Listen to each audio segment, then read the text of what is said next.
सिंध में सरकारी सतह पर ऊपर से लेकर नीचे तक करप्शन सरायत कर चुकी है।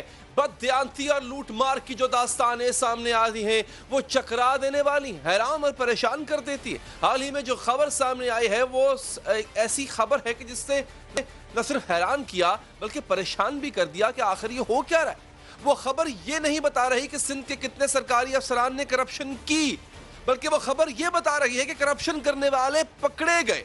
पकड़े जाने के बाद उन्होंने जितनी रकम की करप्शन की थी उसमें से कुछ रकम, जी हां कुछ रकम वापस करके यानी प्ली बार्गेन की और फिर छूट गए।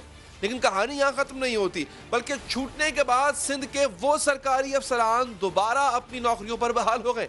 यानी जिस नौकरी पर रहते हुए उन्होंने करप्शन की थी, फिर जिस करप्शन का एतराफ किया था, इन अफसरान को करप्शन की रकम में से कुछ रकम वापस करने के बाद फिर वहीं तैनात कर दिया गया। अब जरा दिल थाम के सुनिएगा नाज़रीन कि प्ली बार्गेन करने वाले सिंध हुकूमत अफसरान की तादाद कितनी है, कितनी होगी? 5, 10, 15, 20, 50 सोच रहे होंगे आप। नहीं जनाब, ऐसा नहीं है। पूरे 500 अफसरान हैं, जिनमें से 93 सिविल सर्वेंट्स हैं, यानी उनका ताल्लुक सिंध की ब्यूरोक्रेसी से है। ये फहरिस्त सिंध हुकूमत ने जारी की है और सिंध हाई कोर्ट में पेश की है। इस फहरिस्त में ग्रेड 20 के अफसर भी शामिल हैं और निचले ग्रेड के एहलकार भी। रोजनामा दी न्यूज के मुताबिक इस फहरिस्त में सेक्रेटरी फाइनेंस सैयद हसन नकवी शामिल हैं, जो महकमा तालीम के सरबराह भी है।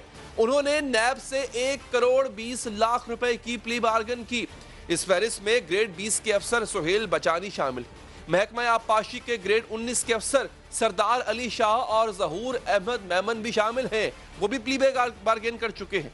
लियारी डेवलपमेंट अथॉरिटी के सेक्रेटरी शाहनवाज खान ने प्ली बार्गेन की। गुज़िश्ता रोज सिंध हाई कोर्ट ने भी इस बात पर हैरानी का इजहार किया था कि करप्शन का एतराफ करके रकम वापस करने वालों को ओहदों पर कैसे बहाल किया जा सकता है। सिंध हुकूमत के तर्जुमान मुर्तजा वहाब भी कह चुके हैं, किसी को सजा के बाद या प्ली बार्गेन के बाद तैनात किया गया है तो वो गलत है।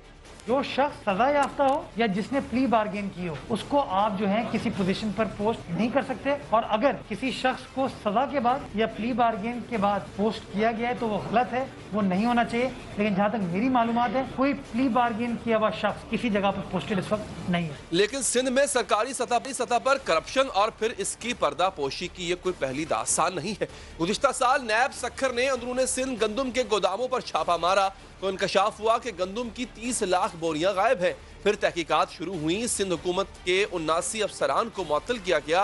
179 को शो कॉज नोटिस जारी किए गए। फिर नैब ने गंदुम चोरी करने वाले सरकारी अफसरान को पकड़ा तो उन्होंने भी प्ली बार्गेन कर ली। नाज़रीन, दिसंबर के पहले हफ्ते डीसी ईस्ट कराची के दफ्तर में रिकॉर्ड रूम में आग लगी। वो आग लगने से डोमिसाइल और रिहायशी सर्टिफिकेट्स का रिकॉर्ड जल गया। वो रिकॉर्ड जल गया जिसकी जांच पड़ताल की अदालत की जानिब से अहकामात आ चुके थे। सूबे के सारे कागजात दफ्तरों में जो है सबको आग लगाएंगे। हम समझते हैं जो लगी आग है, हम इस खाक की भी तहकीकात करेंगे। 22 अक्टूबर को समा न्यूज़ ने खबर दी कि वर्ल्ड बैंक की जानिब से सिंध हुकूमत को 150 अरब रुपए दिए गए।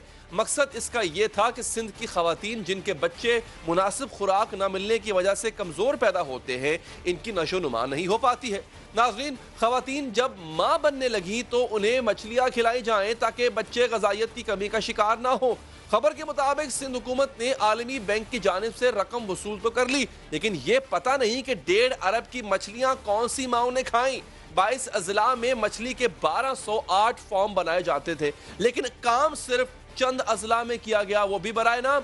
नाज़रीन, ऑडिटर जनरल ऑफ पाकिस्तान की रिपोर्ट भी सूबा सिंध की अफसोसनाक सूरत हाल से पर्दा उठा चुकी है। रिपोर्ट के मुताबिक सिंध में माली साल 2016-17 में 272 अरब की करप्शन की गई। माली साल 17-18 में 292 अरब तक करप्शन पहुंच चुकी थी। ऑडिटर जनरल जिसको कहा जाता है, ये पाकिस्तान पीपल्स पार्टी की हुकूमत का जो कारनामे हैं वो इस किताब के अंदर लिखे हुए हैं। सूबे सिंध के अंदर करप्शन किस तरह की जाती है, लूटमार किस तरह की जाती है, अवाम को चूना किस तरह लगाया जाता है, डिफरेंट डिपार्टमेंट्स जिसके बड़े बड़े मिनिस्टर्स हैं। सिंध में करप्शन और जमीनों पर कब्जों की कहानियां भी आम है। सुप्रीम कोर्ट के हालिया चीफ जस्टिस भी इंतहाई सख्त रिमार्क्स दे चुके हैं। गुज़िश्ता बरस जस्टिस गुलजार अहमद ने एक केस की समाअत के दौरान कहा था कि सिंध करप्ट तरीन सूबा है जहां बजट का 1 रुपया भी अवाम पर खर्च नहीं होता।